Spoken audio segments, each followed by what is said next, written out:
मेरी बहुत ही प्यारी सी यूट्यूब की फैमिली। अल्लाह पाक आपको खुश रखे, आबाद रखे, हंसते रहे, मुस्कुराते रहे। इस बहुत ही प्यारी सी दुआ के साथ करते हैं आज की रेसिपी का आगाज। आज किचन क्लोजअप में जो रेसिपी शेयर की गई है, मज़ेदार सी सर्दियों में हमने बनाया मज़ेदार सा सरसों का साग, जो कि निहायत ही बनाना आसान है। और ये देखिए कितना ज़बरदस्त सा घुटा हुआ बना, और ना ही हमने इसको कोई ग्राइंडर में घोटा है, ना कोई हैंड ब्लेंडर से घोटा है। ये देखिए कितनी ज़बरदस्ती इसकी कंसिस्टेंसी आई है, और ज़बरदस्त सा हमने इसके ऊपर तड़का लगाया है मक्खन का। ये जानने के लिए रेसिपी किस तरह से तैयार की गई है, चलिए किचन क्लोजअप में टाइम को ज़ाया किए बगैर मज़ेदार सा सरसों का साग बनाना स्टार्ट करते हैं। हमारी ठंडी ठंडी सी सर्दियां आई है, और सर्दियों में जो बेहतरीन सी डिश आती है वो है सरसों का साग, पंजाब का मशहूर तरीन। आज हम उसकी रेसिपी आपके साथ शेयर कर रहे हैं। वो किस तरह से बनाया जाता है, किस तरह से प्रोफेशनली आप इसको बना सकते हैं, और बहुत मज़ेदार सा ये बन जाता है। और बहुत आसान सी इसकी रेसिपी जो मैं आपके साथ शेयर कर रही हूँ। उसके लिए सबसे पहले हमें चाहिएगा फ्रेश बिल्कुल सरसों का साग। मैंने 2 गड्डियाँ ये इस तरह करके, ये देखें 2 गड्डियाँ मैंने सरसों के साग की ली है, 1 गड्डी मैंने पालक की ले ली है, और 1 गड्डी मैंने बातू की ले ली है। अब सबसे मेन जो इसका काम होता है वो है इसकी कटिंग। या तो आप 1 से 2 बंदों को बुलाएं अपने साथ और इसकी कटिंग करें, इंजॉय करें, और फिर आप इसको बनाएं। चले हम इसकी जल्दी से कटिंग कर लेते हैं। चले जो इसकी ये मोटी सी डंडियाँ इस तरफ को हमने उसको हटा देना है, वो बस हम नहीं डालेंगे। बाकी हम इसकी सारी डंडियाँ डालेंगे जो बारीक बारीक सी हैं, उसी से इसका जायका और लज्जत उसी से आएगी। अब हम इसे कटिंग कर लेते हैं। कटिंग आप जैसे भी कर लें, रैंडमली काट लें, क्योंकि इसको हमने बिल्कुल गलाना है।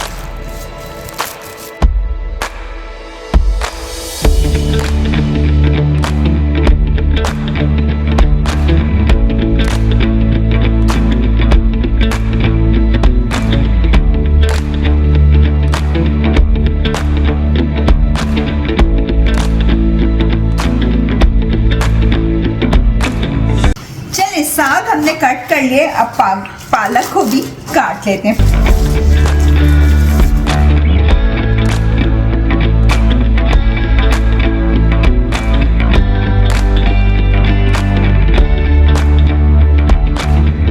चले बातू को भी हमने किस तरह कट करना है, इसकी ये रूट्स काट देनी है नीचे से, और जो इसकी बारीक बारीक डंडियां हैं वो हम इसके अंदर डाल देंगे।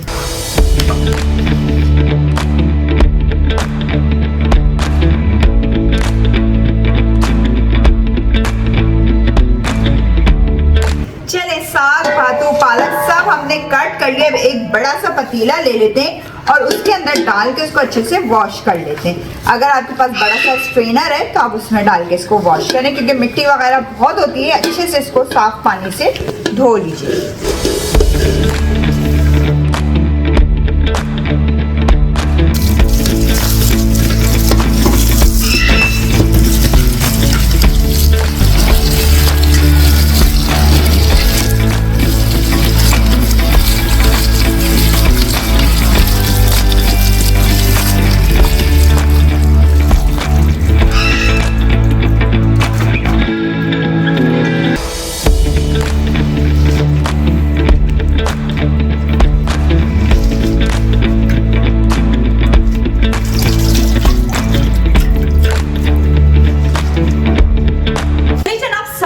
कोई 4 से 5 दफा अच्छे पानी से धो लिए, मिट्टी वगैरह जो थी सब इसकी निकल गई है। अब एक बड़े पतीले में हम ये सारा साग ट्रांसफर कर लेते हैं, यानी कि डाल देते हैं।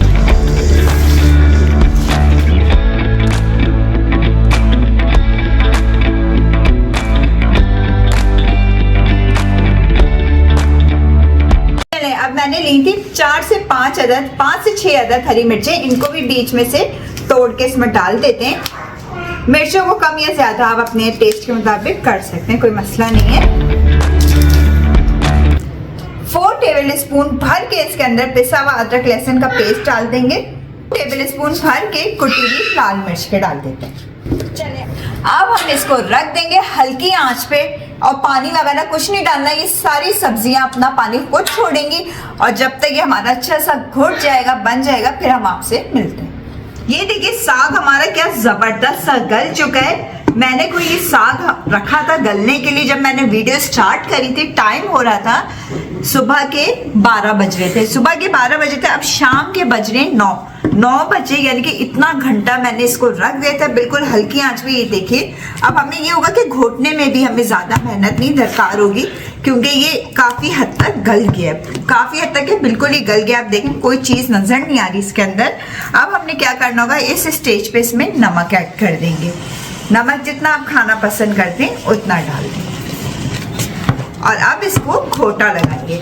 जितना आप इसका घोटा लगाएंगे उतना जबरदस्त इसमें लेस और जायका पैदा होगा।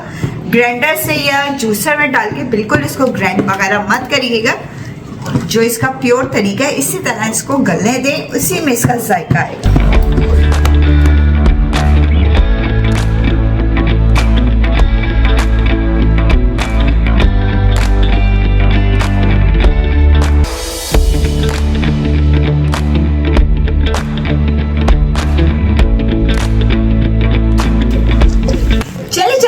कम से कम 1 से 1.5 घंटा हो गया इसको घोटते हुए। अब हमने इसको चूल्हे पे रख लिया। अब हम क्या करेंगे, 1 टेबल स्पून मैंने आटा लिया था, उसके अंदर थोड़ा सा पानी डाल के इस तरह सा लिक्विड सा बना लिया, वो इसके अंदर हम ऐड कर देंगे और इसको फिर से घोटते जाएंगे।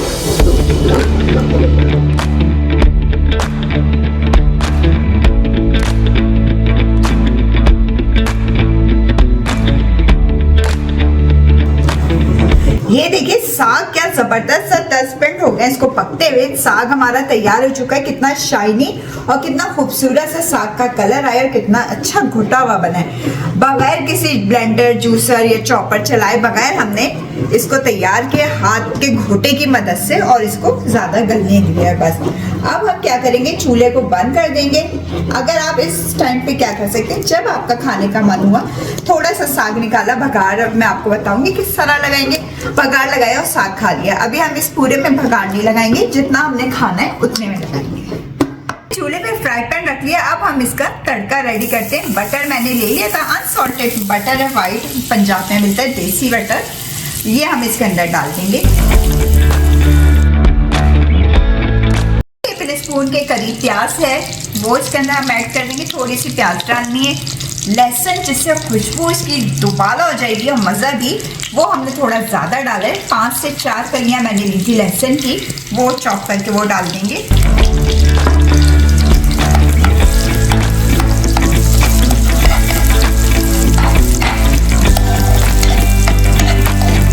ये देखिए भगार हमारा रेडी हो गया, कलर जबरदस्त सा आ चुका है। अब हम इसके अंदर डाल देंगे 1 अदद लाल मिर्च मैंने ली थी साबुत, वो इसमें डाल देंगे। अगर आपके पास गोल वाली मिर्च है तो वो भी डाल सकते हैं। हरी मिर्च डालना चाहते हैं तो वो भी डाल दें आप। मैं थोड़ी सी काट के डाल देती हूँ। ये देखें 1 डाल दिए मैंने, बस बहुत होगी। इतने स्पाइसी ना करेंगे, साग का अपना जायका खत्म हो जाए और सिर्फ मिर्ची लग रही हैं।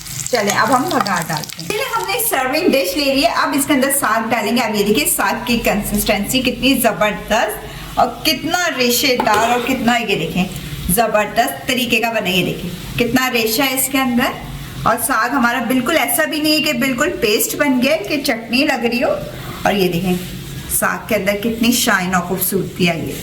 चले अब हम इस पे भगार डालते हैं जो हमारा रेडी हो गया होगा।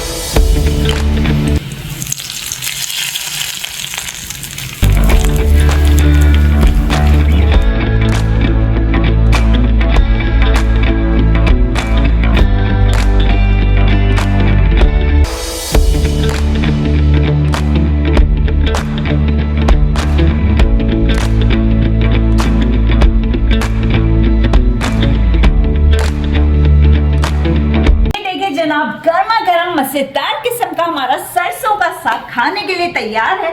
ऊपर से लगाएं मक्खन का तड़का तो इसका मजा और दोबाला हो जाएगा। अगर आपको वीडियो और रेसिपी पसंद आती है तो लाइक शेयर सब्सक्राइब करना मत भूला करें। बेल आइकन को जरूर प्रेस किया करें ताकि आइंदा आने वाली वीडियोस का नोटिफिकेशन सबसे पहले मिल सके और फ्री में वीडियो को एंजॉय कर सके। चलें आपसे इजाजत चाहूंगी, अपना ख्याल रखिएगा, दुआ में याद रखिएगा। अल्लाह हाफिज।